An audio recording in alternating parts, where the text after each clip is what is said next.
What is going on, everybody? Welcome to High School Never Ends, a pop punk dad podcast. I am Wingman Steve. I'm Chris 183. And the month has changed. February is finished. We are now in, what do they call it? The Ides of March. Comes in like a lion and out like a lamb. I'm very excited. We've turned the page on Chris Picks February, and thank you for your four very good picks. But it's my turn. I've patiently waited until the reins were passed over to me, and now it is my turn to pick some albums. Chris, how do you feel about this? You know, you're never supposed to make a statement and then use the word but, because what it does is it minimizes everything you said before that. I don't think it does in that scenario. It certainly does. No. Are you excited for Steve Picks March? I guess we'll find out, won't we? We will. Before we get into it, a shout out to our patrons, Tom, Jason, Ashley, Punkish Dad, Sam, and Nick. You can join at patreon.com/hsnepod. And here we go. So I'm going to pick four albums and we're going to talk about them. And we're going to start off with one that I kind of feel like this band, this album, doesn't get a whole lot of respect, or I don't know if people just didn't like super get into them. They just know the main single. But we're going to talk about American Hi-Fi. I found out about these guys back in 2001, kind of when they first started. And I bought this album and I really, really liked it. And of course we know Flavor of the Week, right? That's a big mega pop punk alternative hit. So I'm curious. I have absolutely no idea what you are going to think about this album. What do you know about American Hi-Fi, if anything? Nothing outside of Flavor of the Week at all.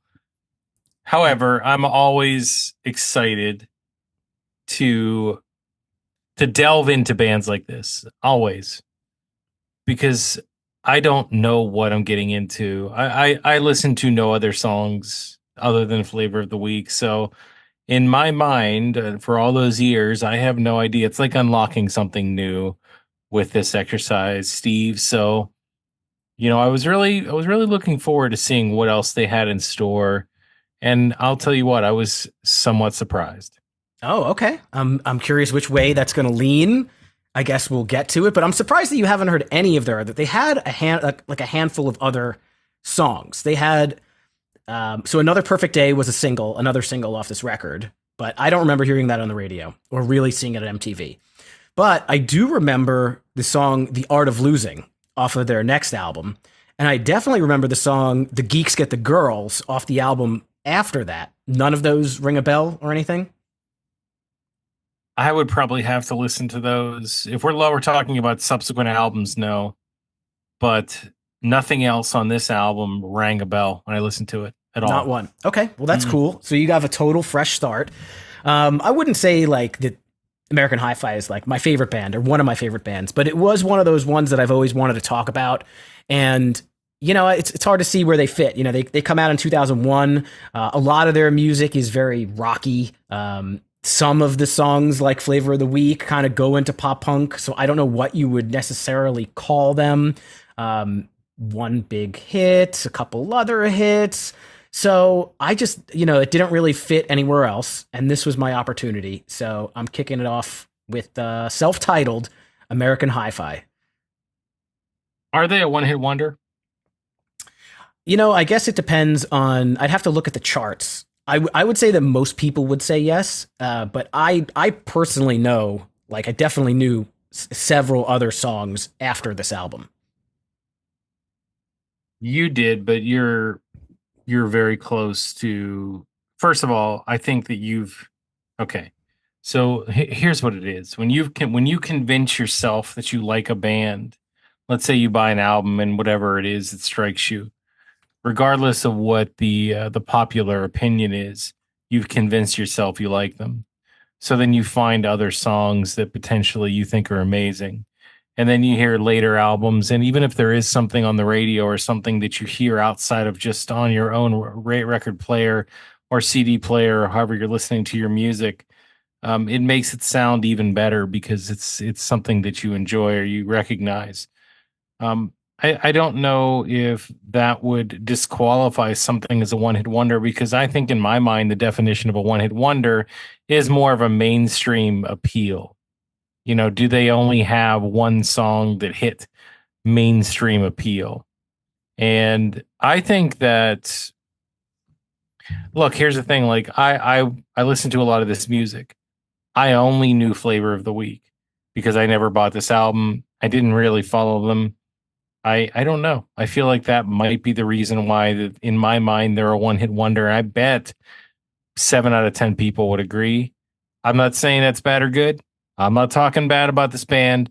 I'm just making an observation based on what I think. Fair enough. I just texted Matt Kelly. He's if someone would maybe be an expert on one hit wonders since he hosts One Hit Thunder, I just want to see what he says. So if he texts us back while we're talking, I'll let you know what he says. Maybe they've covered that song, and that would be the answer. Nah, I think I already have the answer regardless of what he said, but that's cool. Okay. Well, a little bit about American Hi-Fi. These guys were formed in 1998. They're from Boston, Massachusetts. This album, their debut album, came out February 27th, 2001. So just celebrated its 24th anniversary. I'm good at math. It came out on Island Records, so it's a major label. I think they're considered major label. It got up to number 81 on the Billboard 200. People would say that they are categorized by either pop punk, power pop, or alternative rock. And this album was produced by Bob Rock, who also produced Motley Crue, The Cult, and Metallica's Black Album, which is pretty interesting. Wow. Yeah, well, I mean, I think that's what's surprising to me, Steve, about this band is it's not just Flavor of the Week. Like Flavor of the Week is your poppy hop along, just melodic song that I think that you think that this band is one thing, but then you listen to more of their album and it has overtones of all of those other things, all of those other bands. Like it's not Metallica, No. but it has a harder edge to it in a lot of ways. It has a hard rock edge to it in a lot of ways. Yeah, It, rock. I mean, it does. I agree. Right? It's not just pop punk. It's not just pop. But I think that there's some problems on this album with melodies. I think that it just they have a song with such a hooky melody that none of the other songs even get close to that. So it's a problem for me, and I hate to talk about it now, but it's just I think this is an overarching theme, so it's probably good to talk about it now. I think that affects the rest of the album in my mind. Someone coming into it that is open minded doesn't need everything to be super pop melodic, right? I'm open to whatever. I actually like the harder edge stuff. Everybody knows that listens to me or has listened to the show. But I need a melody I can sink my teeth into, and so I actually really thought "Flavor of the Week" was a good song when it was out, and I don't know if the rest of the music on this album gets close to anything that I can really sink my teeth into from a melody standpoint. Like I think there's a lot of cool things they do with the instruments, with the drums. There's some decent guitar lines, but I can't find myself like there's not a song that really just makes its way into my head and stays there other than the one. But I would say if you're expecting okay. an album of Flavor of the Weeks, then you're probably going to be disappointed. But if you're expecting if you're not expecting anything, you may be quite pleasantly surprised. You can still have a catchy melody.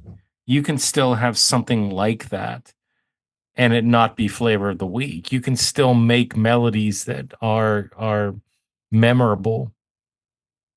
And I don't know if they do that. I think that they do. They I don't know if they play it safe. I don't know how to put it, but we'll see. We'll see when we go song by song how it kind of flows. Yeah, and so just so everybody's aware, these guys had 5 studio albums between 2001 and 2014. The lead singer, do you know who the lead singer is by name or not really? I don't. So the lead singer's name is Stacey Jones, and he's kind of a big deal in music. Right now, currently, he is the musical director and the drummer for Miley Cyrus. He was also the drummer for Letters to Cleo, and he worked with Veruca Salt as well. So he's a musician lifer, And he's quite handsome. I don't know if you watched any of their videos, but he is quite handsome. I will have to say that. Well, that's very nice of you. I'm sure he Yes. appreciates that. He's got that flowy like 2001 hair, and then like later on it gets a little more spiky, but yeah, he's a good looking dude for sure. Did you have the flowy 2001 hair? 2001. No, I had that stupid bowl cut that probably everybody else had. You had the Caesar? Is that Oh what wait, it's not called? by '01. '01 I cut it short. Like middle school is when I had the bowl cut. Did I have the spiky hair with the blonde tips in '01? I can't remember. I think you've mentioned that you had them at some point. '01, I think that I still had the spiky hair, but I ditched the blonde tips. Not a bad move. Yeah, I mean, They're good it to was a good experiment move. with. The blonde tips were a big thing, and we already know this. Frosted, yes. This is what people like to do back then. So I did it, but I didn't have I could have done the flowy hair. My hair was really thick, Steve. So I probably could have done it. I just didn't do it. I don't know why I didn't do it. It's not too late. I should have Never done give it. up. No, it is. It's way past that year. That was the time to do it when that was a good thing to do. Fashions are cyclical. So Letters to Cleo, what was their song? I don't remember even. them. I don't know. I like the name is familiar, but I don't necessarily know their song. We all know Miley Cyrus. So if we go watch a Miley Cyrus performance on YouTube, we're going to see him at the drums. I believe so. Yes. Wow. So he sings. He plays drums on Wrecking Ball. I mean, I don't know the longevity of when he was working, but currently, so possibly. That's cool. Was he? So he was in multiple bands. What about these other guys? Any news on whether or not they moved on to other things that are in the band? Nothing that I'm aware of. I didn't focus too much in on them. Sorry, How many, Jamie, Drew, and Brian. and how many albums does this band have? Let me see here. 5. Oh, 5. And they were putting out music all the way through You know, I 2014, just said 2016. that. No, I you just said didn't. all those things. I said they have 5 albums between 2001 and 2014. Yeah, but This is your thing where you don't listen to me. I see 2024 too, so obviously you were incorrect. They did some re-releases. That could be that. I don't know if it's new music. They did just re-release. I know they released this album on vinyl in the past couple of months. They've played one show. They don't really play or tour, but hopefully they'll be doing more of it. We actually, like for 1 second, talked to Jarrett Reddick about it because I had mentioned that I saw American Hi-Fi with Bowling for Soup back in 2005. And I actually saw them like a week before this album came out somehow. I must have really liked Flavor of the Week. I went all the way into New York City to Chinatown to Bowery Ballroom to see them Just in 2001. for the one on the whim of one song, you did that? I guess so. Unless maybe more were out. I looked at the date and it was a week before this album came out. Yep, yep. So that's cool that they're putting out music all the way up through 2024 last year, based on what I have here, despite what Steve said. But yeah, I mean, look, I again, like, not really following this band. So '01, '03, '05, then there was like a 10-year layoff to 10, and then 14, 05 and to then 10 is only 16. 5 years. Just, maths. I said 5 years. You said 10. I meant 5. So 5-year layoff, '05 to '10, or 5 to 10, and then 14, and then 16, and then 24. So yes, there were some acoustics, some stuff in there, but it still counted. It's still an album.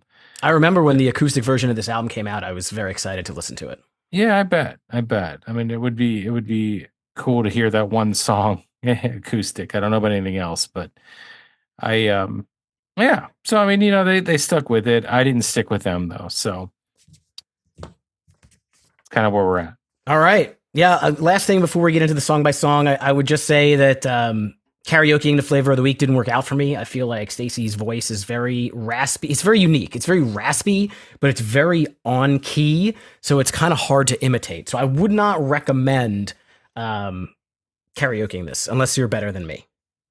You know what's interesting is I see here they did Flavor of the Week slowed and reverb, and then they did Flavor of the Week sped up too.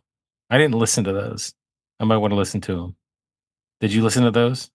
Not recently. If it was on that acoustic album, I'm sure I listened to it. It Or was that like wasn't. a single thing that came out? They look like they were singles. They look like they were just random singles. They come out in 2022 and 2023. So in 2022, they put out the slowed and reverb version, and then 2022, that was in 2023 was the sped up one. And it looked like they were Let's check putting them out out. singles like starting in 2020, 2020. It looks like they were putting out covers. They did Steppin' Out, which is a Joe Jackson song. See, I know my trivia.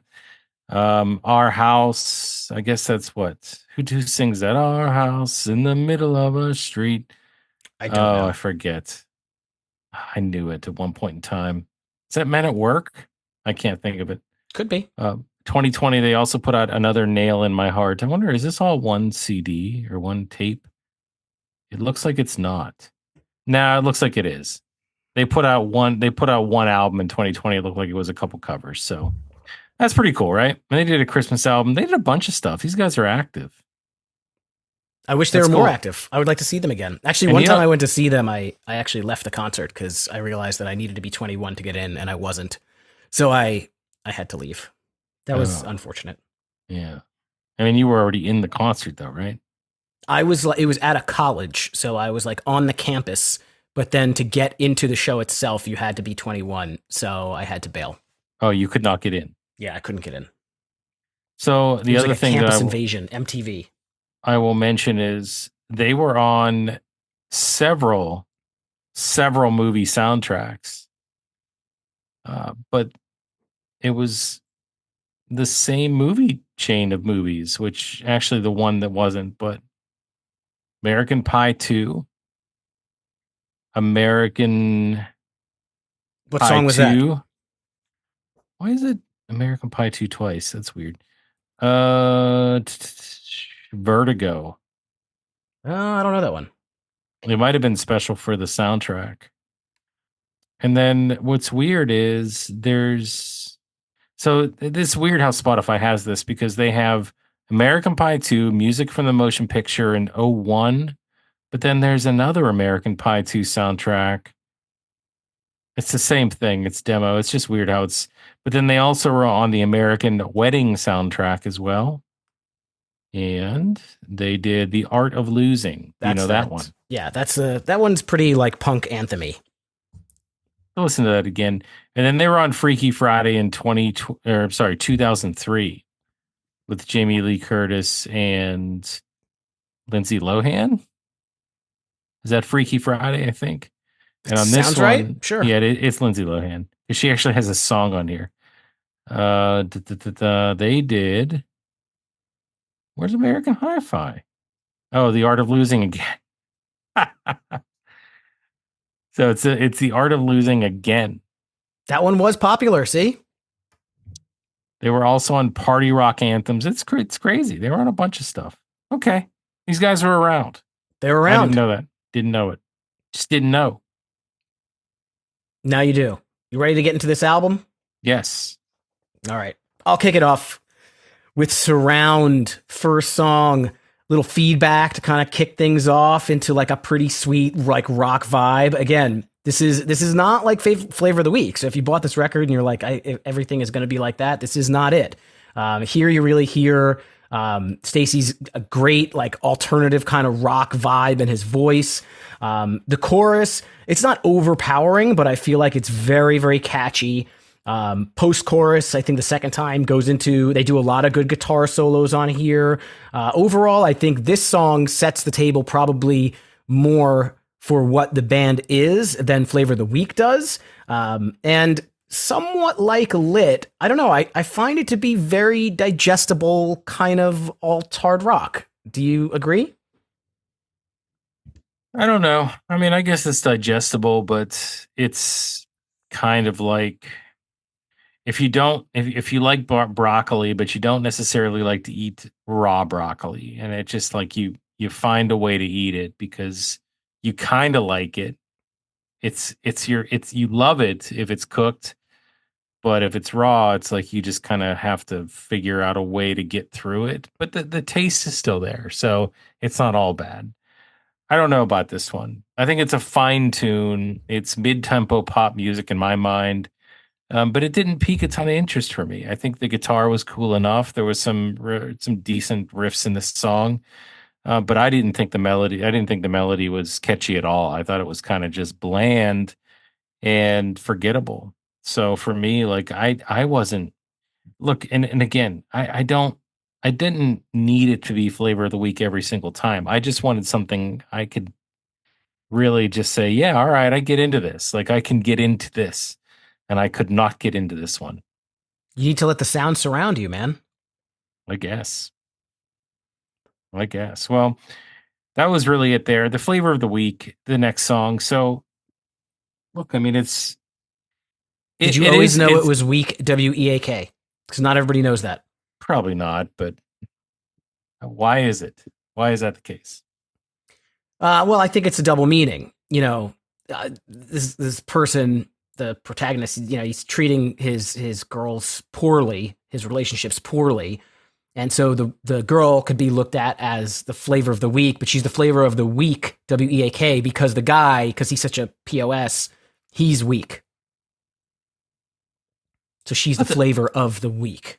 I'll tell you what. Okay, so I think we all probably know that the melody here is very catchy and it's memorable, and it was played on the radio 10 billion times, and it was a song where I really didn't get tired of it. This is one of those songs that is catchy, is poppy, but I didn't get tired of it. So kudos to that. But there was some really questionable lyrics that I never really understood why they went the direction they did. So let's talk about that. Let's take a second and talk about it. So first of all, it's Friday night and she's all alone. He's a million miles away. Why is he a million miles away? Where is he at? He's a Is he shitty boyfriend. okay, but where's he at? Alaska? Like what's the deal? Maybe he has a job where he can't be there all the time, and then automatically he's an asshole boyfriend. Is that Well, they the don't deal? say that. That's implied, but that's why. And He's then somewhere else while she's alone on a Friday night. why is she dressed to kill? I mean, that's a pretty shitty thing to do. Like if she's dressed to kill when he's not home, like where's she going? What's she gonna do? That's why you're proving the point of the She's narrative of the scheming. song. She's scheming on him a little bit. Well, maybe she thought he was in town, but he's like, "Nah, I'm a million miles away. I can't hang out." She was like ready to go, Maybe, but but it seems actually, he's just sitting there watching TV. The TV's on, and he's connected to the sound. who? The guy, Which guy? the main, the jerk. The jerk. So she's dressed to kill. Okay, so this is a separate scenario here. I think that he's no longer a million miles away, and that, or is his head just a million miles away? Or he could just be lying because he's not treating her with respect. But I don't think it his could head. be. Yes, he could. His mental state could be a million miles away. I don't think so because he's saying it's Friday night and she's all alone. I think it's literal, and I don't think it's metaphorical. I think it's. But then the next line may be a different time. She's dressed to kill, but the TV's on. He's connected to the sound, so he's trying to watch his favorite program, and she wants to go out, which isn't fair. Maybe it's something that he really didn't want to miss. There was a lot of TV back then. Are you There's really siding with like the dickhead protagonist here? You're not even listening to You're what like he has Barney to say. Stinson from How I Met Your Mother, who sticks up for Johnny Lawrence before Cobra Kai came out. You're like, that Johnny Lawrence, he really got burned. He was right. He was right. I mean, even before Cobra Kai, Daniel LaRusso was the jerk. He stole the boyfriend. He stole his girlfriend. Right. I mean, who does that? Right? But listen. So you're not listening to me. Do you follow on X or Twitter or whatever? Do you follow the Shooter McGavin account where he like highlights underrated movie heroes and villains? I don't know. I didn't see that. No, it's a good follow. Okay, so the next one, he's got pictures on the wall of all the girls he's loved before. Okay, I could see where that could be That could be probably not the best move, right? You shouldn't do that. I'm surprised that she even would allow that. Did they live together? That's the other thing too. We don't know that, right? It's kind of ambiguous. I would assume no. The only other thing that I would say here is the line He don't know anything about her. Fine. He's too stoned. Nintendo. Like, what is that supposed to mean? Like, why do we have to go that route? Why do we have to paint Nintendo in a bad light? I mean, it's like basically saying that he's a dumbass who gets stoned all the time and plays Nintendo. Like that's what dumbasses do. Like that's not fair. Doesn't have to be a dumbass, but he's treating the women in his life poorly because instead of hanging out with them, he's getting wasted and playing video games. I play video games. Am I a boyfriend, husband? Do you ignore everything else in your life because you're getting stoned and playing video games, or do I'm you not getting have stoned. a good mix of breaking up your time for family, but you also take a few minutes to play your games You can't because do that's anything. different. You have to focus on the game, or you're not going to win the game. What are you going to do with family when you're playing your game? Wow, I still can't believe how hard you're trying to defend the guy in the song. I think that's really it. He's got her best friend on the phone. Maybe he wants to know a little bit more about her. Maybe he wants to buy her a gift. So he calls her best friend to get some advice on what to do. We don't know. We just assume. That's all she's doing here is assuming that it's the worst. And that's not fair either. He's painting a narrative, so you have to take his word for it. And you know what? Like, this one last point that I'll make. Like, this dude that's whining about this girl and her boyfriend, who she said, yes, I will be your girlfriend. He's whining about this. How do we know that he is a reliable narrator? How do we know he's just not making shit up? I mean, he wrote the song, so it's not necessarily about someone in real life. So yes, he's making up the narrative. That's what a song is. That's what Correct. you write a fictional tale. And 9 times out of 10, when you're doing that, it's exaggerated. It's not real life. It's Were you just, expecting a real life song? Like, can't you just get lost in the whimsy of what's being painted as a narrative? do you get lost in the whimsy, Steve? Yeah, of course. I sing along to this song all the time. The whimsy. I'm not picking it apart Did you really just say word that? by word. I'm just trying to be real. And if you don't want to be real, then that's up to you. That's your prerogative. I'm being real. But I'm being real and I'm trying to see it from all angles here. And I've always wanted to do this and now I finally do. So I'm just telling you. I'm telling you like it is. If you don't believe it, if you want to take the side of the other dude, that's fine. But I don't think I can. I'm glad you got your point across and your point of view. Let's see if people agree with you. They'll Let's probably see. laugh regardless. Okay. So my opinions in this song, obviously this is their big song. I love the hard intro to this. There's basic, chords over the vocals. He's got posters on the wall. I love how he changes up those lyrics. Posters on the wall. He means everything to her. Pictures on the wall. All the girls he loves before. She knows all his favorite songs. The chorus obviously is totally infectious, and this is that earworm. The stops in the music between Too Stoned and Nintendo are great. The guitar riff between I wish that I could make her see and she's the flavor, like fantastic. The second verse, I love. He's got this kind of higher pitched guitar, which brings it up a notch. Again, we talked about the weak WEAK kind of thing. There's in the bridge the kind of like the plucky guitar. Her boyfriend, he don't know. Very very good. Yeah, this is like a pop punk anthem, and I see why it did well. It got to number 5 in the alternative charts, made it to 15 in the top 40. The video has them at like a metal rock concert, and then then the band is playing separately, but you see them dressed as these metal dudes, and they he's making out with different girls and all this kind of stuff. It was fun. Yeah. And the other thing that doesn't make sense about this is that jerk off boyfriends in 2001 played PlayStation. They did not play Nintendo. Well, so that's incorrect. That doesn't rhyme. I'm just saying, we're trying to be real. So you don't like the song because of the narrative it paints, or you like it? No, it's fun. You're just being picky. No, it's fun, but it's very important that we talk about these nuances because they are they've never been talked about before. Ever. Fair enough. All right, ready to move on? Yeah, let's go. All right, so we have the pop punk kind of song flavor of the week, kind of bookended by Surround, and then here number three, A Bigger Mood, another very kind of rocky intro. The one thing I will say is I could see how someone might say that some of their like harder their rock songs, they're a little samey, I'll admit, but I still really like it. Another good chorus. It kind of picks up the tempo. Yeah, you're always in my way. Stacey Jones does have very good inflection with his lyrics, so I know that he would be Jarrett approved. And another great guitar breakdown as a bridge goes into that kind of muted repeat chorus. Yeah, yeah. So maybe not quite the cleanup song, like knock it out of the park here, but I think it's still pretty good at number three.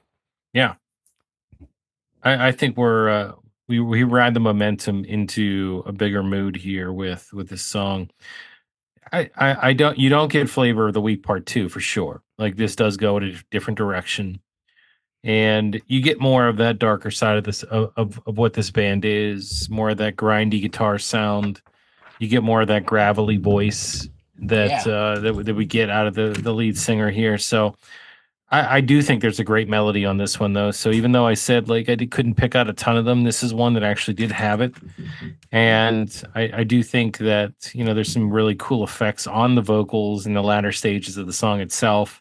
Overall, like I was into this one. I like the darker sound. I thought I connected with the melody a little bit more here than some of the others. And I don't mind their other side. I don't mind the other side of what they're trying to do. It just has to be a good song that I like. I mean, that's the only thing. And I think this is one of them. So I was into Woo! this one. Yeah. Got it. We got it. Does the momentum keep going? Safer on the outside. I guess it kind of slows down a little bit. This one was I wanted to say like it sounded like something else that I had heard before.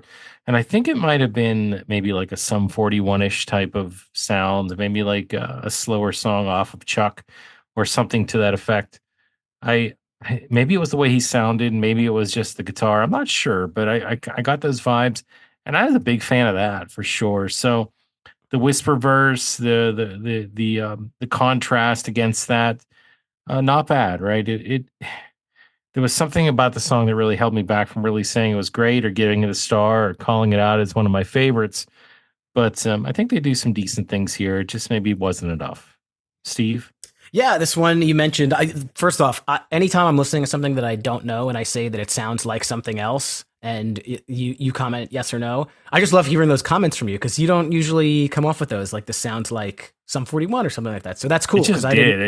It just did. I don't know. Yeah, and when somebody knows an album so well, it's hard to be like, oh, this might sound like something else. But you listening to it for the first couple times, you can point that out. So I like that. I like that point.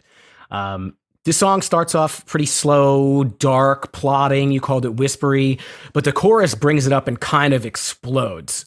There's this snare hit that leads right into it. It's like pop, faded in the blackout. You left me in, and it just gets real, real big. Don't swim in kerosene, kids. He says, I'm swimming in this kerosene. It's hard to breathe. Static's got me down. I do feel like a lot of his lyrics are very, what's the word? I don't know exactly what he's saying. Metaphorical. They're not literal. Yeah, I don't know what swimming in kerosene is, but I guess I understand. He's faded in the blackout. You left me in. He's No, what? no, it doesn't mean anything. I don't know what it means. Well, you could be like, fading in the blackout you left me in. So if they're in a relationship and they break up, he's left in a blackout after she's gone. But overall, it's better for him that he's on the outside and he's not still in it. Yeah, and I mean that kind of tracks in that second verse. I can't sleep. I'm disconnected. Everything went wrong. Certain stars are sad and bruised, like someone's cheating hard. Maybe he's a cheater. Who knows? But it seems to be about a breakup. Overall, I really like this one. It also has a very cool guitar riff in the background that's featured in the outro, and I get the impression that these guys are good musicians. They're not just all power chords. You know, you hear a lot of guitar solos, you hear a lot of cool stuff, and I think this is one that showcases that. Kerosene comes in that like rectangular box, that metal box, right? Isn't kerosene a liquid? Well, it doesn't it come in like a rectangular metal container, I don't know. I've never purchased like a kerosene. squeeze container? Isn't that what you put on your fire for your grill? Kerosene? I mean, I always just called it lighter fluid. Is it kerosene? I don't know. I think so. I mean, you shouldn't use gasoline, but why are we swimming in kerosene versus gasoline? Is there a difference? Is it safer? It's safer on the outside. It's hard to breathe no matter what. I mean, you couldn't breathe. You can't breathe in liquids anyway. So what's the difference? Like I said, I would love to pick his brain about a lot of these lyrics. Stacey Jones, come talk to us. That would be cool. We'll It, tag him in it this would episode. burn though. You It never would know. burn your eyes pretty bad. You got to It would admit. burn every orifice. Yes, Yeah. it would be bad.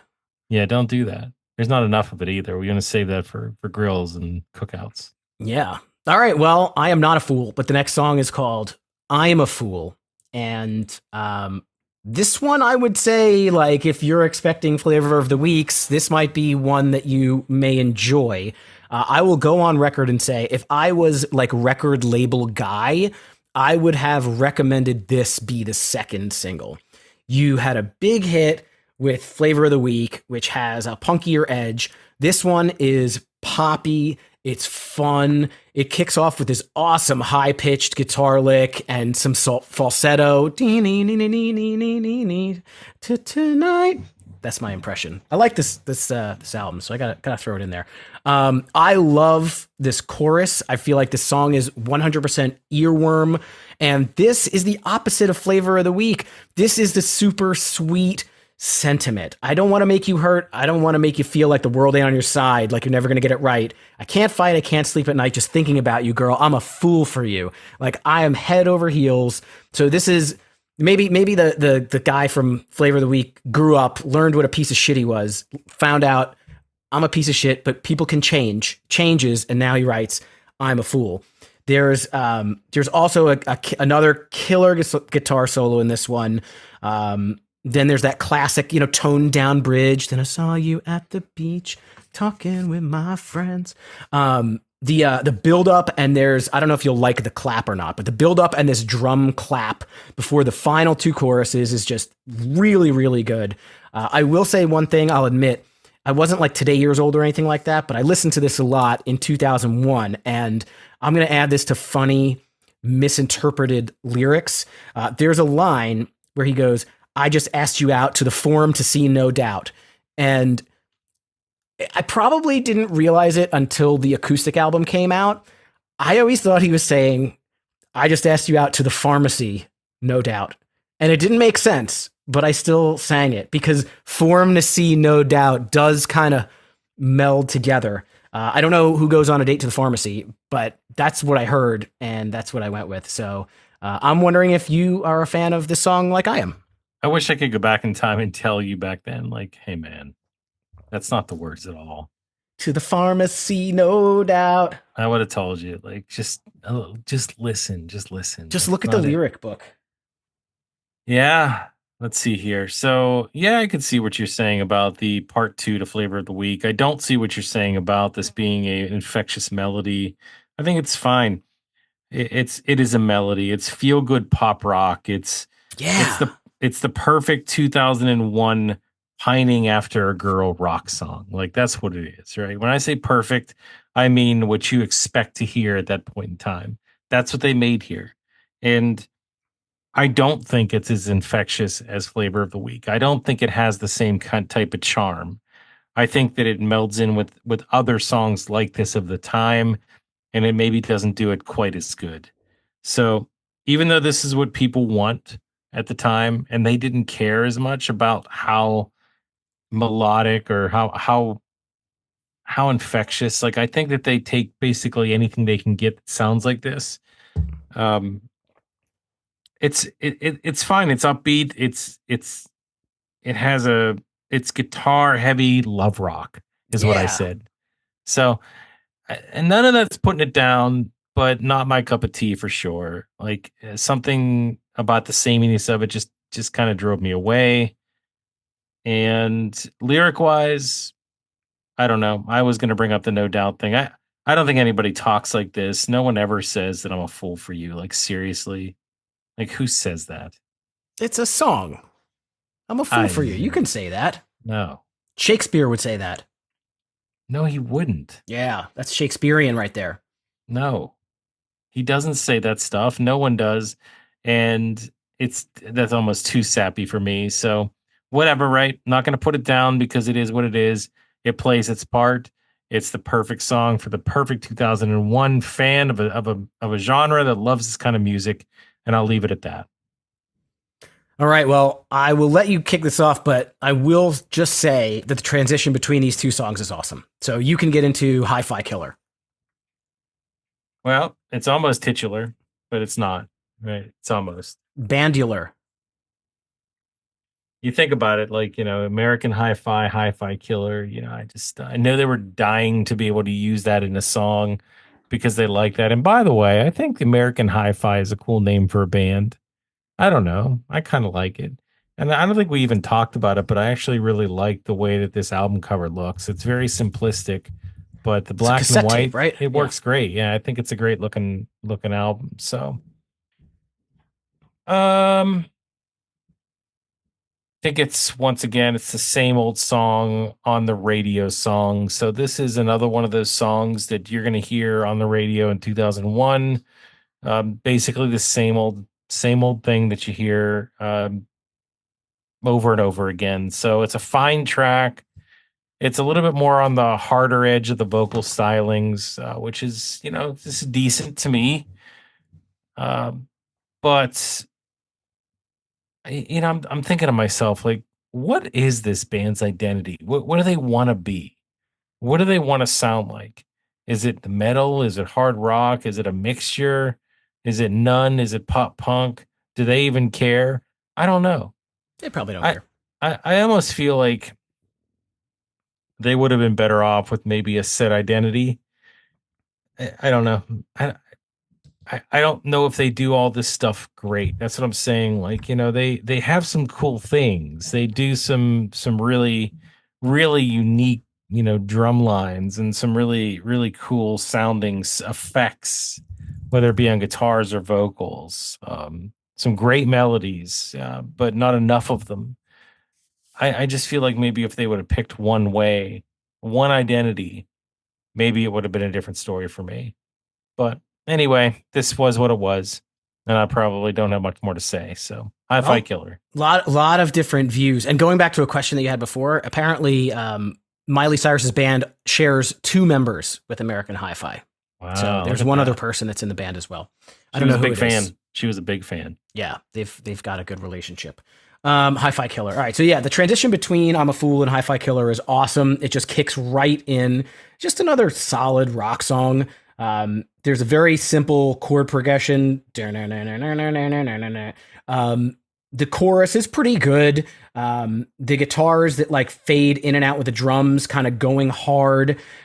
Plus this feedback they're getting very like live on stage, like festivally, not Jimi Hendrix the way it sounds, but when he like make the feedback in the amplifier. I don't know how to make it stop. Go left of the dial to really rock. And this song kind of just reminds me of somebody who's talking about making music, and I think it's pretty cool. I really liked Hi-Fi Killer. I didn't have too much more to say about it though. I know And what it's I wanted funny. to say. Yeah, What I really wanted to say is it's that same old song on the radio song. So I did not mean that it was the same song that you would hear on the radio, but there are a lot of songs at this time that talk about the same old song on the radio, and this is another one of those songs. So it is. take it for Look, what it's worth. it is. All right, so we're up to Blue Day. I think this one's mine. I go first, yes? You do, yes. This one's got like, I don't know, a little classic rock vibe kind of to it. It's got a little bit of like a country rock vibe to it. Um, the tempo, the soft guitars, then we go into like this sharp guitar solo. Um, there's those woo woos that make it sound kind of like a train. You probably hate those. Um, the super simple chorus. You know, I'm not asking for much, just get out of my way. I'm in the eye of the storm. Beautiful blue day. The song is super simple in terms of its construction. Um, you know, it's kind of chorus. Repeat the words blue day a bunch of times. Um, Not one of the ones that I would say stands out here, but I think it's another solid album track. I would almost say that I would not skip anything on this record. I think it's a no skip record for me. Very political answer. How? Because I can tell that you probably wanted to say like I didn't really like this one, but you didn't want to say it. Like you wanted to say it, but you didn't want to say it. No, listen, when you have albums that you like the entire album, but there's songs that are, you know, not the ones that rise all the way to the top. Not being political, I'm just being honest. My opinion is I can't. I can't with this one. None of those things that you said were anything that I want to listen to. I thought it was too bluesy. I don't really love the classic rock sound too much. I don't like any of those woo woos. None of that, dude. Like, get that out of here. Like, this is not my song. I'm sorry. There's nothing about this I liked at all. Good for Well, those people that liked it. I just don't like this sound. I don't, and there's a lot of bands that go this route, and I don't know why. Like, I don't know who would like this. Obviously, you do. I liked it. It has a little bit of that. I've said this before, and you have always attacked me or criticized me for U2, saying Gin it. Blossoms, Yeah, which one? you Yeah. too. It has a bit of a U2 vibe. I can't stand U2. Maybe that's why. Except for like two songs. I don't really like them either, but I don't not like this song. For not liking them, you compare a lot of stuff to them. I'll tell you that much. Well, they have. I use the word vibe a lot. I admit that on the show to you, to everyone, but it's a word that needs to be used in music. And yeah, I just get the same vibe from the song that I get from U2. That doesn't mean that they sound like them as a band or I like or dislike what they're saying. I just get a similar vibe from the song as like U2 gives off. Every time you say Very vibe, political. you have to put 5 cents into a jar. You know, when I count my coins at the end of the year, nickels are always the ones that I have the least of. We don't get change anymore. I do. I don't. I don't get it. Sometimes I pay cash for a coffee, and it's like $2.22. So I get change, and I put it in a piggy bank. And at the end of the year, I get a bunch of rolls, and I roll up the coins, and then I deposit them into my daughter's college savings account. I made somebody else do it for me. I don't know who did it, but Like Coinstar. No, like a family member. I just said, "Here, can you do this for me?" I am not doing that. It was something. It's a family. So like my grandmother, who I was very close with, who hasn't been around for a while. Like when I was a little kid, she used to save all her coins for me, and then one day every year we would roll the coins together, and then she would give me the money. And it wasn't like a ton of money, but it was probably more money than I needed at the time. It was probably $50 or $100, and I probably went to the record store and bought fucking American Hi-Fi. But it was a fond memory that I had as a kid. And I wanted to somewhat instill it upon my daughter, but she's not really interested. So she just kind of sits next to me while I do it. Yeah. But I'm still going to keep trying. It's a different age, different time. Yeah. Different time. No, look, in college, I had two 40s. I had two 40 bottles that I kept. A Bud Ice, Fear the Penguin, if you remember that. And also I think it was just a straight up Budweiser 40. And in one of them went pennies, and in the other one went nickels. Now the Penn State salsa jar, which I also kept, was where I kept the dimes, and I never really got enough quarters to have those in anything specific. So it's a lot of that was sorting. where I collected. What do you mean? You'd have to put each coin into a different device. That's a lot of sorting. It was cleaner. But the problem is that I think one time the Bud Ice, or it was one of the two, I picked it up and the whole bottom fell out. The coins went everywhere. But it was still, so I still have them. But the thing about it is that I don't get enough change these days, so they sit empty. I still have them. Take a picture. Let's put it on Instagram. I'm gonna take a picture of them. Okay, they're upstairs. Yeah. I'll get them. I have a feeling you're gonna like this next song more. Let's see if I'm right. Oh, right. Well, the next one is My Own Worst Enemy, which You almost made me spit out my beverage there. is that not it? It's My Only Enemy. It's close. I do like this song. How did you know?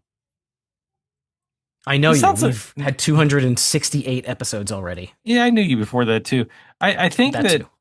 I think this sounds like something else too, but it doesn't sound like anything in the realm of punk or pop punk or anything like that. It just sounds like another band. Like it almost sounds like Chevelle or something like that, or something like on the harder edge. Like I'm not even going to go as far as saying like Deftones, but it sounds like that type of band, like a Filter. I don't know. Like it's cool. I like it. I think it's a cool sound. Once again, I wonder like what's the identity of this band? Are they going in that direction now? Like is it a little bit even more harder than what they normally were trying to get to before? They're doing something different here. I like the harder edge sound. I like that they sound I like Chevelle. I'll just say it. Like I don't think that's butt rock, right? I think, maybe it's a little bit different, but again, I don't care. This song builds an intensity from start to finish. I think it has great guitar energy throughout the whole thing. Definitely one of my favorites in terms of melody and sound. So I think they definitely strike a good chord here. What did you think? Yeah, this one is a little more brooding and angry. Kind of starts off with that like whisper singy kind of thing. Upon further scrutiny, I do see some, sameness in some of their harder rock tracks, but this one is a little different though. There's no like real chorus to it. Super hard drums, super hard guitar, angry Stacy screaming fuck you" at the end. I thought this one was really cool and not like I don't think there's anything like this on this album. And I don't know. We can talk in our post song wrap up about the other albums, but I don't know that I remember them having anything else like this. They may. Yeah, it goes in like if you listen to Flavor of the Week and then you listen to this song, if you don't know this band, You and would I think it's give a you this, totally different band. if I give you this, yeah, you're like, Who's this now? Who am I listening to?" Like if it's on a mixtape or something, you'd be like, "Wait a minute, who's this now?" So I don't know. That's interesting that they would do something like that. But hey, that's them. And then they go into this next song called "Don't Wait for the Sun," and to me, it's more on the "Safer on the Outside." That previous song, kind of softer, like a ballad, like kind of the difference is. So again, we're all over the place, and that's not in a bad thing. They're mixing it up in the tracking of this record, but this one doesn't have the like explosive chorus that "Safer on the Outside" does. It has a very calm, very chill chorus. Don't wait for the sun. It could turn black any day. Very like, introspective sounding. It definitely doesn't have that like banger or earworm quality, but I think that it's really good and it's well placed here at number 9. Um, it does have a bit when I say that it didn't have the chorus explosion, it does have a bigger like instrumental explosion, and the song definitely gets bigger about halfway 3/4 through till the end. So there is kind of a raising of the stakes as we listen, just a little bit different. So curious to hear what you think. Oh, so this is just kind of like staple, like your simplified, slower rock song. I don't know, man. I just there's no signature in this one. There's nothing that really says like, oh, this is why I like this one. I just don't think it's that great. I think it's just fine. I don't really have a ton to say about this one. I'm actually surprised you were able to pull as much as you did out of it, but I didn't get into this one like you did. Again, I have the history with it. I listened to this record many, many times as a youth, and I don't listen to it all the time now. But listening to it in preparation of this episode, it all kind of floated back. So I feel like I can pull a little bit of something out of But don't you every think that song. don't you think like remember back to the first time you listened to it though? Like do you think that this one was like, yeah, I like this one. Like this is good. Or were you just like, I don't know, it's okay, whatever. And over time that changed. Like do you remember This one in it's particular. really hard to remember my mindset from like 2001. I feel like at this point in time, I was my musical tastes were very much like a sponge. And I liked grunge. I liked pop. I knew that I was getting into pop punk by this point in time. There was some of the harder post-hardcore kind of things that I was getting into. So I just feel like I was more open, where I try and be open now when we listen to albums that I don't know, as open as I can be, but obviously I'm fucking old and I'm jaded. I feel like when I was young, I was just kind of open. I wasn't looking to like pick things apart. I didn't have a podcast, so I didn't have anything to say to anybody other than, have you heard this album? So yeah, I don't know. I don't remember what your question was. Oh, geez, I was very critical of music back then. I wasn't. I guess my personality is just kind of like, I like to like things. If I don't like something, I'll say it. But I like to like things. Maybe I like to dislike things. That's possible, and that's your prerogative. You can. What? That's the second Bobby Brown reference on this particular show. You know that, right? That was not intentional. Why are we doing that? What's the Bobby Brown reference for? I just use a word. Is that one of your picks? Or are we going to do a Bobby Brown album? Stay tuned, kids. You never know. Wingman Steve can come up with anything. Name one Bobby Brown album. I cannot. No. I think my prerogative is an album. Is it? I don't know. By the way, I'm definitely picking one album that's going to throw everybody and be like, why the fuck did he pick that? I'll throw that out there. I can't wait. I don't even know. I don't even know what you're doing. Yeah. I have no idea. I guess I will have to know eventually because I have to listen to the music. You'll have to know 1 to 2 weeks before, yes. Yeah. Or we should do it. We could do an episode where I have to listen to the music live. I mean, that would be a long episode because I don't know how we would, and this is probably better for an offline conversation, but I don't know how we would record, have you listen to the song and pause it unless we were playing the entire song, and that opens us up to people yelling at us about copyrights and shit like that. No, I would be listening to it while you'd be talking, and then I would give my thoughts while you weren't talking. Yeah, but then you'd be ignoring everything I said.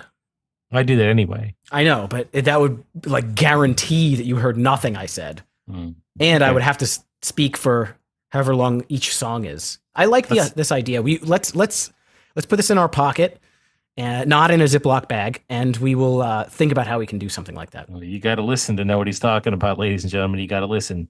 That's right. Throwing him them references. Did you listen last week? Did you listen?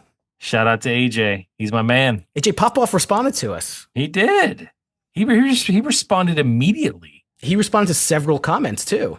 Yeah, he's a cool guy. Seems like it anyway. Yeah. Was I too critical? Dude, you picked the album. You love the album. I was pretty real. I did. I love the album. All right. You were not critical.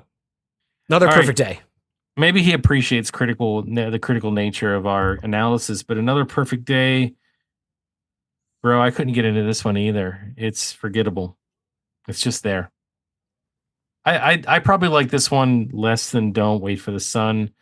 At least that had something, I guess, I could speak to, but I had literally nothing to say about this song at all. I could not figure out one thing to say. All right, I got some things to say then. I'll get you off.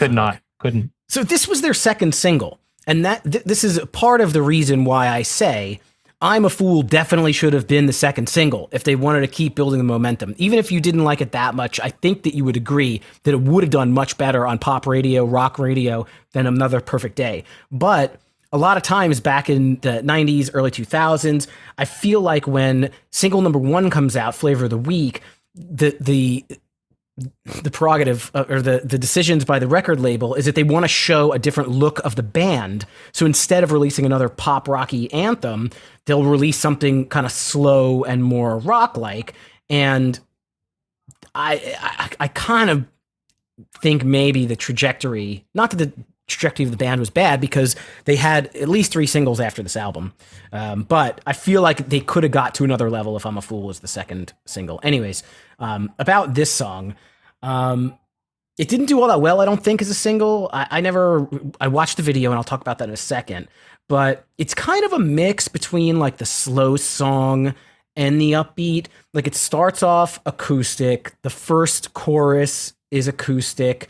Um, I kind of feel like there's a rising sun in the back of the song. Still believe when you say it's another perfect day. Um, after that first chorus, the band kicks in, brings it up a notch. The second chorus is definitely much bigger. I will say that by the time the song ends, there's a lot of emotion. The emotion in the lyrics definitely has an upward trajectory. So I do like this song. I question it as the second single. There's another song coming up next that I feel like could have been a better second single. But then today, as the crack researcher that I am, I went back to look at some American Hi-Fi music videos, and I'm watching this music video, and so many things are popping in my head while I'm watching it. So it's a gentleman in a corn dog suit, and everything is going wrong for this gentleman in a corn dog suit. He gets splashed by some, I don't know, sprinklers or something. He sees in the newspaper that the corn dog stand that he's working for is burned down or went out of business or something like that. And like everything is going wrong for the dude in the corn dog suit. Now, first off, I've already made one reference, actually the same reference in the last two episodes, to I Think You Should Leave, which is the Tim Robinson show. And so to see a dude in a corn dog suit, even though this was way before it, totally makes me think of him in his hot dog suit. I'm trying to find out who did this. I'm trying to find out who did this too. And I love that because that show is fucking great. I take it by your chuckling that you've seen some or most of those. That's great. It's amazing. Okay. Do you get It's it the when best. I say I used to be a piece of shit? Do you get that that's a reference or no? Yes, I do. Okay. Just want to make That's sure. funny. So then to bring this to another level, I'm saying to myself, I know who the dude in the corn dog suit is. I've been watching this show. I watched 2 episodes. It's a game show. My daughter likes it. It's called The 1% Club. And the host is Patton Oswalt. He's a funny comedian. Not everybody knows him. A lot of people probably do. And I'm saying to myself, that Patton Oswalt in the fucking corn dog suit. So, I tried to be progressive in my searchings. So instead of just Googling it, I go to Chat GPT and I say, who plays the corn dog guy in the American Hi-Fi video for Another Perfect Day? And fucking this is what Chat GPT says to me. In the music video for Another Perfect Day by American Hi-Fi, the character of Corn Dog Guy is played by actor Kenan Thompson. He's well known for his work on SNL and has appeared in a variety of comedy roles over the years. Now, I had to go back to the video because I was like, I thought the guy was not African American. I thought it was a white guy in a corn dog suit. And I see it and I go, so I said to ChatGPT, no, it's not. And you know what ChatGPT does? ChatGPT is a fucking moron. It spits back to me. It goes, apologies for the mistake. You're right. The corn dog guy in the video for American Hi-Fi, Another Perfect Day, is actually portrayed by Chris D'Elia, who is a comedian and actor known for his roles in Undateable and You and his stand-up comedy. And that is definitely not correct either. So I go to good old YouTube, type it in. I'm not YouTube, sorry. Google. Go to Google, type it in, and I get the real fucking answer. Yes, it's Patton Oswalt. So, long story. This video, watching it at this point in time, when I literally watched 2 episodes of that show that he hosts like 2 days ago, was kind of like a haha funny moment to me. And I enjoyed it. And ChatGPT is not that smart. You've never went that long before on this show. You know that, right? With a tangent? You've never done it. This is the first time. It took you 200 and some change episodes to do it. I had to tell a story. I think it was good. You did a good job. I liked it. I thought it was well thought out. And I do agree that sometimes ChatGPT is unreliable. However, I've never experienced that. Everything that I've learned from ChatGPT is true. So ask them about our show. They fuck it up all the time. Do they? What do they say? I'm like, who is the host of High School Never Ends Pop Punk Dad podcast? And they're like, Chris DeMakes or Chris Fafalios. They say they're wrong people. Well, some people say that I look like a mixture of Chris DeMakes and Chris Fafalios together. It's possible. I've never seen them, face melded together. I don't know.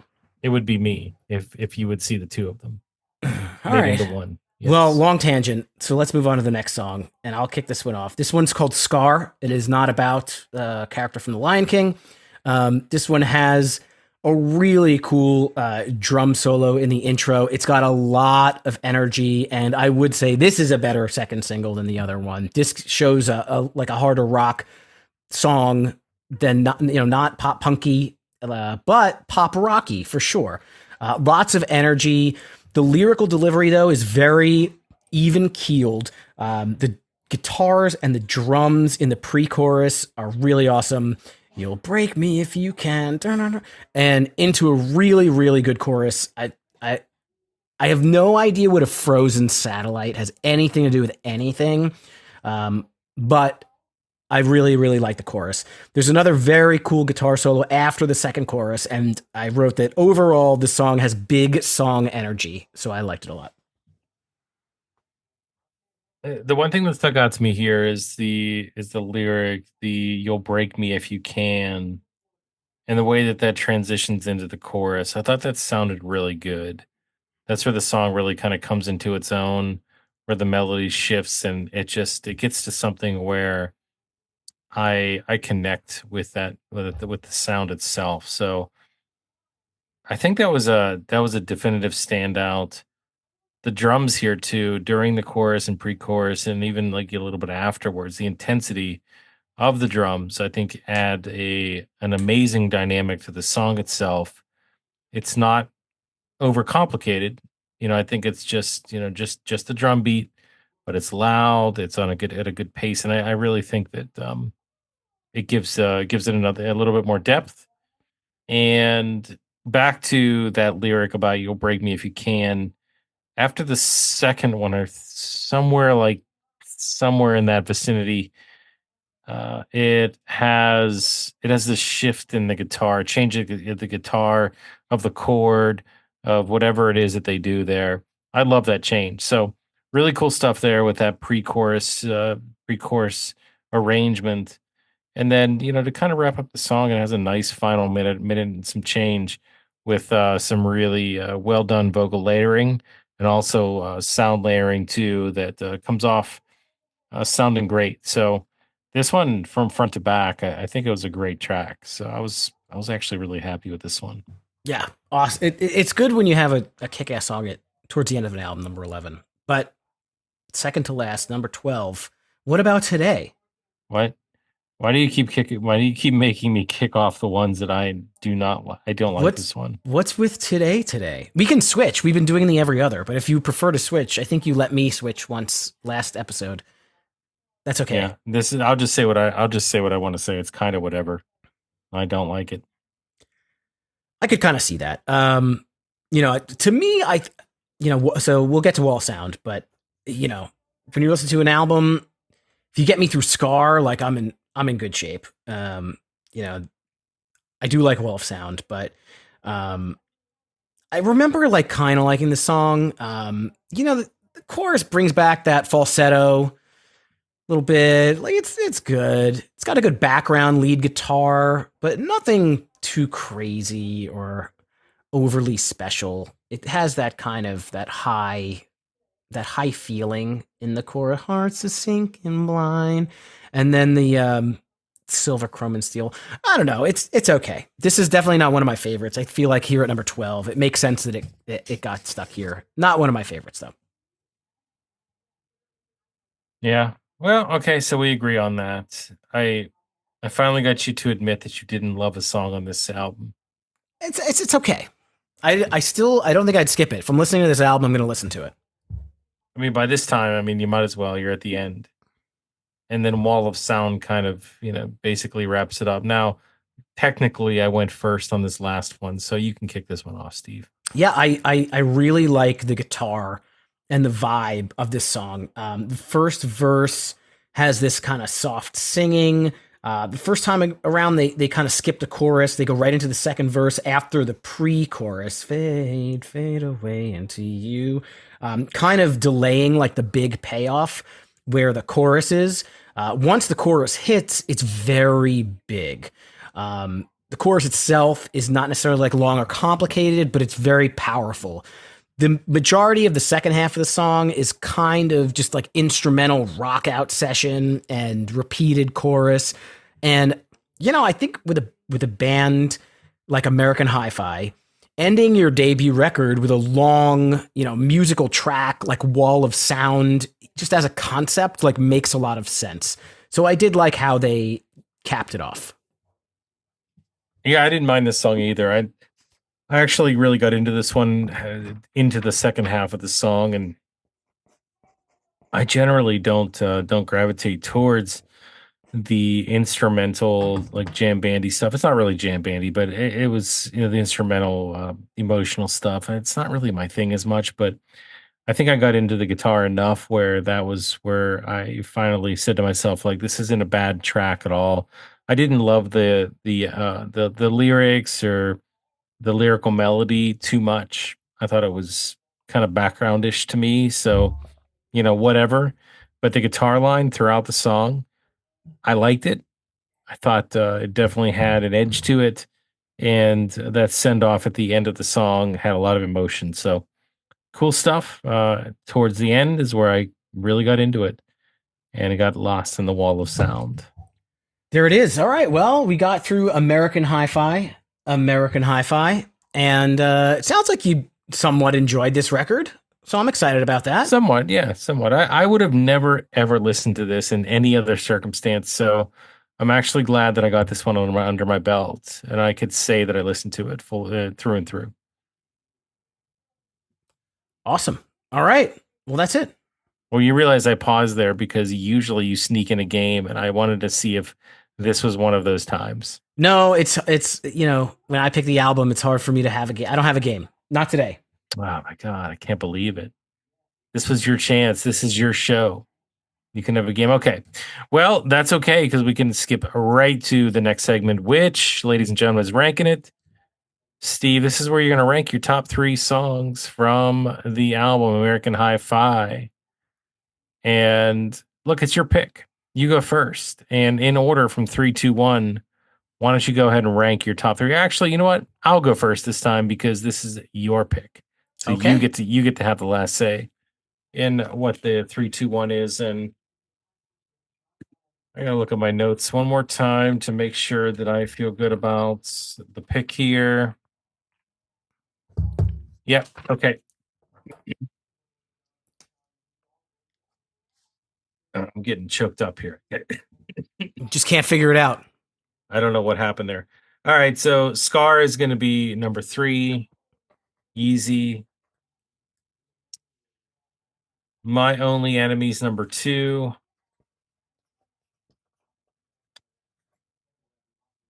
And I gotta go Flavor of the Week is number 1. I don't know how I don't. So there's my 3, 2, 1. Easy peasy. Easy peasy. Okay. Mine is going to be a little bit different. I'm going to go number 3, Flavor of the Week. I know that's the real big song, and I love it a whole lot. But there's 2 songs that I think are better, that I like more. Number 2 is going to be Scar, a little more rock. You had it as your number 3, and number 1, you didn't like it as much, but I am a fool for I'm a Fool. I love that song. The sentiment, the vibe, the falsetto, the whole thing was just great. So that's my favorite song on the album. Sweet. That was easy. It's like there wasn't any hesitation at all. Like I had to think about it just for a second, but you knew those going in. I didn't have too much difficulty doing the ranking it. Yeah. Were those always your top 3 on the album, or has it changed? No, those are probably always my top 3. Well, Steve, American Hi-Fi is an album. It's probably maybe one of their most well known. Obviously it has the mega hit on it. There have been other hits as you identified, off of other albums, maybe not as big. But how does this compare? Did you listen to the rest of the albums that they had, by the way? So I listened to some of them. I definitely purchased The Art of Losing, and I purchased Hearts on Parade. So The Art of Losing came out 2003, 2 years later than this. And then Hearts on Parade came out 2005, which was 2 years after that. And all I can say is that out of those two albums, I really only gravitated towards the singles. So I don't really remember the album tracks. On The Art of Losing, I remember the titular track, The Art of Losing, which again is like a punk anthem song. It's got some Green Day like bass in the beginning. It's got some very, like, it's very anthemic. And then there's a song called The Breakup Song, which I definitely remember. And then Hearts on Parade had one song that I remember called, and it was the single. It's called The Geeks Get the Girls. And if you were a nerd or a geek or whatever, like I kind of felt like I was back then, that is, that's a song that you could, get into in terms of the lyrical content.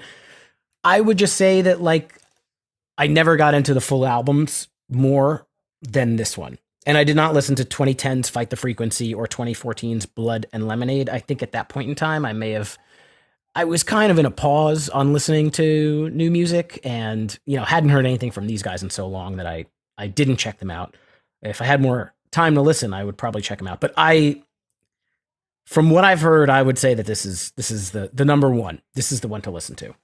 Yeah, that's the thing. So, you had music every 2 years from these guys, so you kept the momentum going. You didn't have to wait too long. I wonder if it's that 5-year layoff that kind of just separated you from this band. Like, what if instead of 2010, Fight the Frequency come out in 2007? Would it have been a different story? It's hard to say. 2001, 2003, 2005, those are like my college years, high school to college. So again, very brain open like a sponge to music. After college, you're like, trying to get your shit together and figure out what you're doing with your life, and may not be just, buying albums and listening nonstop. So it's hard to say. I couldn't say.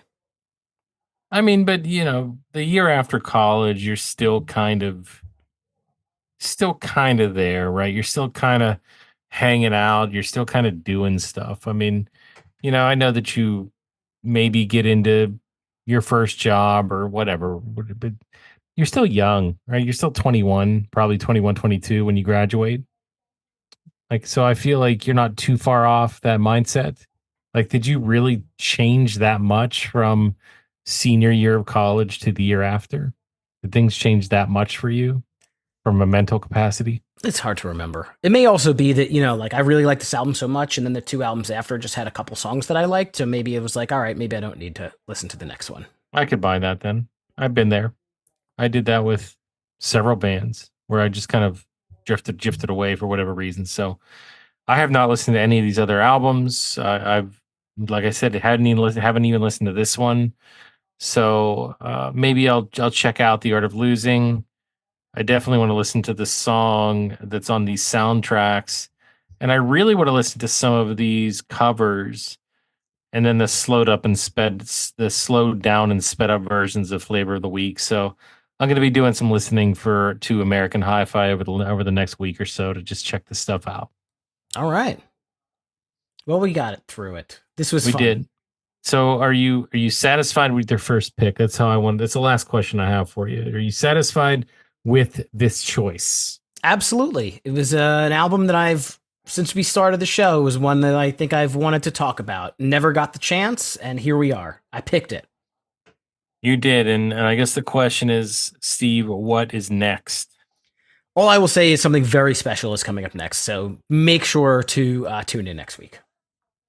All right. Well, hopefully you guys really enjoyed the show as much as we did while we talked about Flavor of the Week on American Hi-Fi's. Sorry, I'm tongue twisted. Their self-titled album here. If you really enjoy High School Never Ends and this show specifically, let us know. Check us out on the socials. Also, we have a Patreon, and more importantly, we got a shop. Go check that out. You can get to our shop via our hub at www.hsnepod.com. You can check out some cool swag like hats and mugs. It's all there for you to purchase. That's right. And we're on the socials at HSNEPod, like High School Never Ends Pod. You can find the Discord on the website. And Patreon is patreon.com/ HSNEpod, where you can get access to bonus episodes and find out what our topics are going to be ahead of the rest of the world. So please consider joining. We're going to be back with a new episode next week. I mentioned it's going to be a big one. I'm very excited about it. I picked it. Until then, in anticipation, keep on rocking your dad bods, throw up your rock hands, and blast the pop punk. Hey, thanks for listening to Dragon Wagon Radio. If you're enjoying this show, check out dragonwagonshop.com and get yourself some sweet merch while supporting your favorite indie podcast network. That's dragonwagonshop.com.